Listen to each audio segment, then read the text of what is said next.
Hola, y llegó Rebeca. Rebeca es una película de 1940 que está dirigida por Alfred Hitchcock.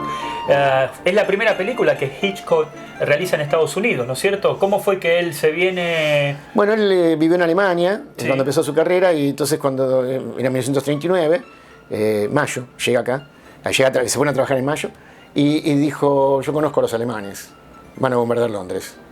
Mayo de 1939. 1 de septiembre de 1939, Hitler invade Polonia, Inglaterra le declara la guerra y ahí empieza. Y ahí empieza todo. O sea que Hitchcock, aparte de ser el mejor director, de uno de los mejores directores en el podio, Visionario. era un visionario. Visionario, sí.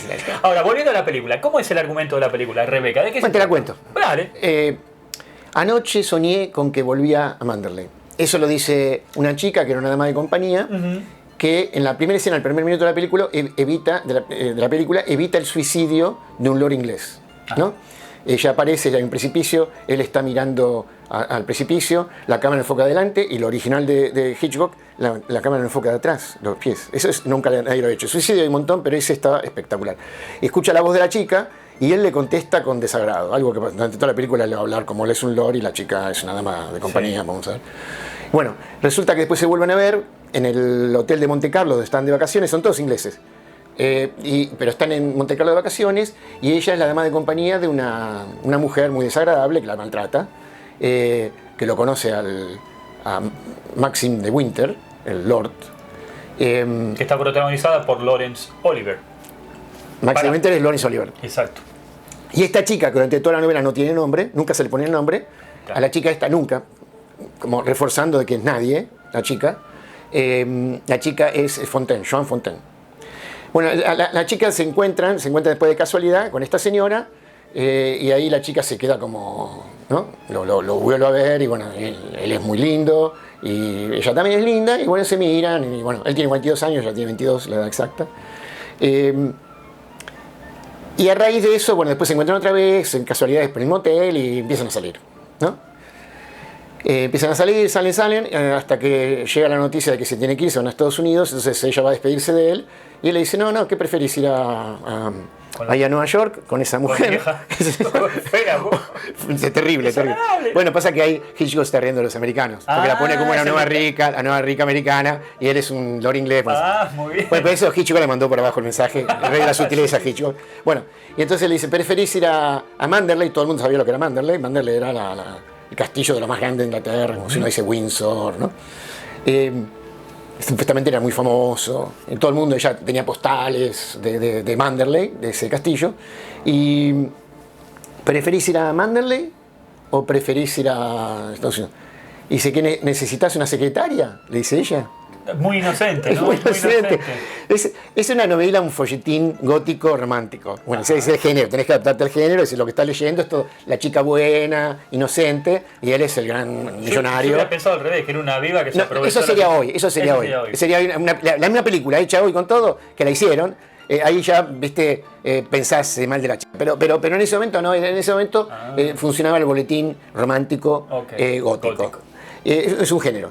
Y entonces, el amor, la cuestión es que la propuesta que le hace, aparte él siempre la está maltratando, para mí, siempre la está maltratando, porque desde el baño le dice: ¿te quieres ir a Manderley? Le está proponiendo casamiento, de una forma desagradable. Y ella dice: ¿pero me estás cargando?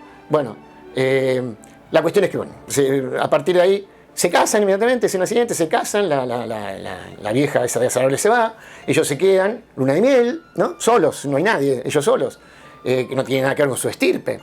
Y después... hay un detalle también, que nunca se ve un beso, nunca se ve una muestra de cariño, ¿no? En esa relación. Ahí al principio, pero al final no guarda, porque al final el beso más largo de la historia hasta ese momento se lo dan al final en el salón de invierno, donde está la chimenea. Okay. Al final cambia eso. Y justamente es uno de los mejores besos en la historia de Hitchcock. No, eso cambia. Pero el tema es cuando están llegando a Manderley. Me acuerdo un detalle, por ejemplo, empieza a llover, están en un convertible, un Rolls Royce, están en un convertible, y ella se empapa, y entonces entra, y está toda la servidumbre, son unas 20 personas, ¿no? Y ella entra todo como un pollito mojado, toda así, una pobrecita. Ya era una pobrecita, digamos, era la dama de compañía, no era de la nobleza. Entra así y aparece como si fuera de la nada. Aparece así la señora Manderley. Que la señora Manderley, después todo lo que viene, acá viene el grueso de la historia de la película, la mayor cantidad de minutos es esto, que es muy, muy largo todo lo que pasa, es muy bien hecho, y es bien Hitchcock, bien al estilo de Hitchcock, que es una persecución psicológica, donde la señora Manderley es Rebeca. Es Rebeca en el sentido que la ama Rebeca, su anterior, la primera esposa. Rebeca, la primera esposa. Había fallecido hace un año atrás. Había fallecido hace un año atrás, exactamente. Ese detalle me faltó, muy importante. Es decir, el hombre se suicidaba aparentemente porque su mujer se había muerto, y entonces todo el mundo decía que este hombre amaba a Rebeca, ¿no? Que amaba a Rebeca, y entonces estaba desesperado, y termina casándose. Y de repente aparece con esta chica. Aparece con esta chica, el cuñado le dice, tiene que ser una corista. Sí. ¿Y por qué una corista? Porque vienen del sur de Francia, que va a ver en el sur de Francia. Imagínate en inglés lo que piensa de los franceses. Claro. Y la chica es lo más lejos que veo de una corista, era más inocente, pobrecita, nada que ver. Venía con su librito. Sí, ella dibujaba, ¿no? Y entonces, bueno, toda la historia, el mayor metraje de la película es la persecución. La persecución es terrible, lo que le hace esta señora Danvers, la señora Danvers. Dani Danvers. Pero todo el mundo dice la señora Danvers, la madre llave. Sí. Pero aparte la cara, la actriz se llama Anderson, buenísima.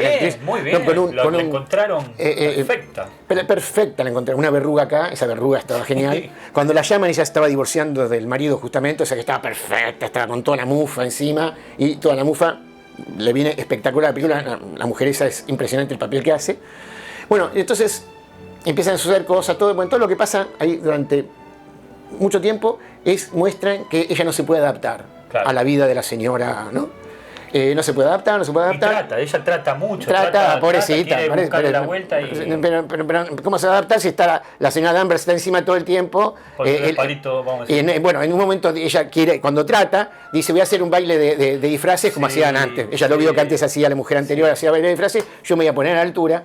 Y entonces ahí la muy tonta, ingenua, acepta el consejo de la vieja, esta mala, terrible, que dice, hay un cuadro, hay muchos cuadros de los ancestros del Lord, y hay una tía, abuela, tatarabuela, y entonces ve el vestido y dice, ay, qué bárbaro, qué buena idea. Y él quería mucho a la abuela esa, qué sé yo, y decirla, y se hace el vestido exactamente igual, y sale en la fiesta de disfraces ella vestida así, y no es que el marido, ¿no? Maxine de Winter se pone mal. Todos los que estaban ahí presentes, porque era exactamente un año atrás una fiesta de baile de disfraces donde la Rebeca, que es el protagonista de la película, que nunca aparece, ¿no? Porque Rebeca es una mujer sin cuerpo, sin cara, con un nombre, ¿no? Que está presente. Y la señora de Winter, la segunda señora de Winter, no tiene nombre, nunca se pone nombre, ni en la novela ni en la película. De Winter, la señora de Winter, segunda señora de Winter. Sí. Pero nunca se sabe si se llama María, Juana, no se sabe, no está, porque es nadie, ¿no? Y entonces aparece la chica esta, que es nadie, aparece vestida de la esposa anterior. Metió la pata, y la mandó al fuego, la mandó la señora Danvers. Y entonces, bueno, va llorando, qué sé yo, y la señora Danvers va ahí atrás y le está, esa escena típica de Hitchcock, a una ventana la incita muy bien, todas las sombras, todo así, y la incita a que se tire. Bueno, en el momento que casi se tira, otra vez, porque empezó con eso, con un suicidio posible de él, ahí está el suicidio posible de ella, aparecen unas luces de bengala, estaba el mar ahí enfrente, entonces salen todos corriendo a ver qué pasó, se acabó el intento de suicidio, van todos al salón, salen todos corriendo, se acabó la fiesta. Bueno, esas luces bengala porque había aparecido un barco que había estado hundido y aparece el cadáver de Rebeca. Claro. Y el cadáver de Rebeca, que estaba en la cripta de la familia, era trucho, era otro. Exacto. ¿No? Ahí empieza otra película también, ¿no es cierto? Ahí cambia la película, exactamente. Ahí cambia la película y ahí empieza una película típica de Hitchcock, de suspenso, porque ahí lo ponen al asesino. Claro. ¿No? Bueno, después todo el final, en el libro tiene un final y acá tiene otro final. Vos, justamente comparando con el libro, ¿con qué te quedás? No, este es el único caso que conozco donde la película es mejor que el libro. ¿Por qué Hitchcock no puede hacer el final del libro? Bueno, tengo entendido por el código Hays. El código Hays. El código Hays de 1923, que rigió hasta 1963, ¿no? Del 23 al 63 rigió todo el cine, que no es el Estado americano. No le echan la culpa al Estado americano, no es el Estado americano. El código Hays lo hizo un tipo que se llama Hays, que lo pusieron en ese momento como presidente de la Motion Picture Association, y él, porque había problemas. No fue una mala intención al principio porque había habido violaciones, pasaban cosas en ese mundillo que recién empezaba de artistas, una violación dentro de Hollywood. Y entonces para tratar de calmar las cosas, es una autorregulación de las productoras, no tiene nada que ver el Estado. Entonces, se regulaban entre ellos. Entonces, cuando se salían del código, la película no salía. Claro. No se la distribuían y esas cosas. Pero eso duró muchos años, décadas. Y uno lo ve en el cine. Cuando uno compara el cine, fue un problema grave para Hollywood, y Hollywood, sin embargo, lo superó muy bien con los artistas, como es la genialidad de un Hitchcock y de muchos otros, que superaban, porque tienen que mostrar una novela donde el malo sale indemne. Claro. Y eso está prohibido en el Código Hays. Claro. Si alguien robó o mató, tiene que pagar. Claro. Así dice el Código Hays. No puede estar en libertad. Claro. Bien, la novela, en realidad, el hombre lo hizo, la mató a la mujer, porque la mujer era una mala. Rebeca era malísima, él la odiaba. Todo el mundo pensaba que la amaba, no, la odiaba. Era un secreto de él. Y entonces, y en la película no es así. Ahora no le voy a contar cómo es la película, eso es la película. La película hace mucho mejor que la novela. Y en la película no cuenta eso de esas cosas, si cuenta otra cosa, cambia el final. Y también, por ejemplo, pero mejor el final. Claro, lo hace igualmente sutilmente. Porque otra cosa, muy bien eso, la sutileza, la anterior, Hitchcock, ¿no es cierto? Es que lo que está pasando dentro de la mansión, es mucho más profundo, ¿no? De que una mujer está persiguiendo a la otra, de Winters a la señora de Winter está siendo perseguida por la señora Danvers, que es la ama de llave. De bronca, no era solo no es de bronca, sino que había una relación homosexual de la señora, una relación homosexual con la difunta. La Rebeca. ¿No? Rebeca le daba a hombres y mujeres por igual, sí.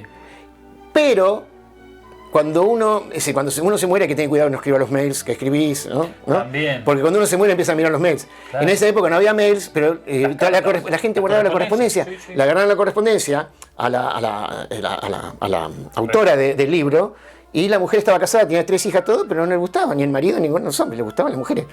Iba para los dos lados la mujer, pero digamos le gustaban los hombres, le gustaban las mujeres, perdón. Eso no tiene nada de malo, pero en esa época ibas preso. Claro. En Inglaterra hay muchas películas de eso, inclusive una de la Segunda Guerra Mundial, el hombre que inventó la computadora, que se hizo hace poco, muy buena película, donde lo metían preso. Yo vi otras también, y te muestran, y después en los años 50, 60 cambió la historia. Claro, recién en los 50, 60. Estamos hablando acá de la década del 30. Exacto. Entonces, Daphne de Maurier, ella tenía relaciones homosexuales, están las novias de Daphne, todo eso está en las cartas. Está registrado. Y entonces cuando hace esta novela, ella pone la Rebeca, que tenía amantes hombres y mujeres, sí. ¿No? Y pone a la señora Danvers. En realidad está poniéndose ella, como siempre los escritores son lo mismo, uno escribe sobre sí mismo, muchas veces lo decimos. Es decir, uno escribe sobre sí mismo. Y entonces ahí todo el tema de las diferentes mujeres, el hombre, Laurence Olivier, ¿no? El hombre es poco importante, digamos, está ahí, lo ponen antipático, en lo inglés, pero es muy importante. Vos detrás de cámara me has contado un detalle, que ellos se llevaban muy mal en la película, ¿no es cierto? Porque él ganaba $800 por día y ella ganaba $80 por día, porque él era muy importante, ya había hecho Cumbres Borrascosas, tenía premios, y ella recién empezaba. Y Hitchcock le gustó que se llevaran mal. Aprovechó eso. ¿No? Pero la bronca venía no por los dólares, al contrario, sino ella venía porque él quería, Laurence Olivier, la mujer de Laurence Olivier era Vivien Leigh, que es la que venía a ganar el Oscar con lo que evento se llevó, y él quería hasta el último minuto que fuera Vivien Leigh, que era la del papel y que era buenísima, todo, y rompió, y Hitchcock dijo, no, va la otra. Ahí está. ¿No? Que es la hermana de la que hace de Melania, en lo que evento se llevó. Correcto. Eso es siempre lo mismo, como en todos lados. Todos parientes, ¿no? Bueno, y justamente también después se junta con el productor para hacer la película, ¿no es cierto? El mismo productor de lo que entonces llevó, son esta gente. Bueno, pero entonces Vivien Leigh no entra esta mujer, y él estaba con bronca, la maltrataba.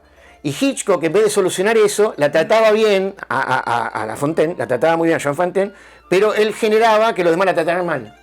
Y eso para que ella se sintiera peor, porque él durante todo el tiempo en la película necesitaba a ella toda así, acongojada, pues ella estaba acongojada porque se lo exigía el papel y porque estaba acongojada en serio.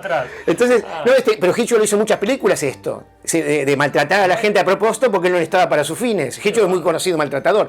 Bueno, no solamente Hitchcock, Kubrick lo hacía, muy grandes directores lo hacían. Es una técnica. Una técnica, pero maltrataban a la gente. Sí. Bueno, esta mujer fue muy maltratada. ¿Y qué pasó? No sé, ahora dónde querés llegar, porque estoy mirando que vos que estás pinchando para que... No quiero contar el final. El final es diferente del libro. Ahí está, bueno. El final de la película es diferente del libro. El libro ya se lo dije, él es culpable, me la mató, ella merecía que la matara, porque él hacía, no por lo que hacía ella, sino porque lo hacía de goma a él mientras hacía eso. No estaban juntos, pero ella lo extorsionaba, ¿no? Porque él era la nobleza, el honor y todo eso, y ella se aprovechaba de eso, la mujer. Pero bueno, ahora yo lo que quiero es que vos me traigas la botella de whisky porque Rebeca se merece un brindis. No, Rebeca no se merece ningún brindis, Rebeca es mala. Elegí otra persona. Escúchame. Rebeca es mala, pero lo volvía loco el pobre de Winter, lo volvía loco. Déjame que me sirva acá. Permiso, ¿eh? Rebeca Lucía. Ah, bueno, se te se merece un brindis. Little Lucy. Little Lucy. Por Little Lucy. Por Little Lucy. Por Little Lucy. Y hasta la próxima película.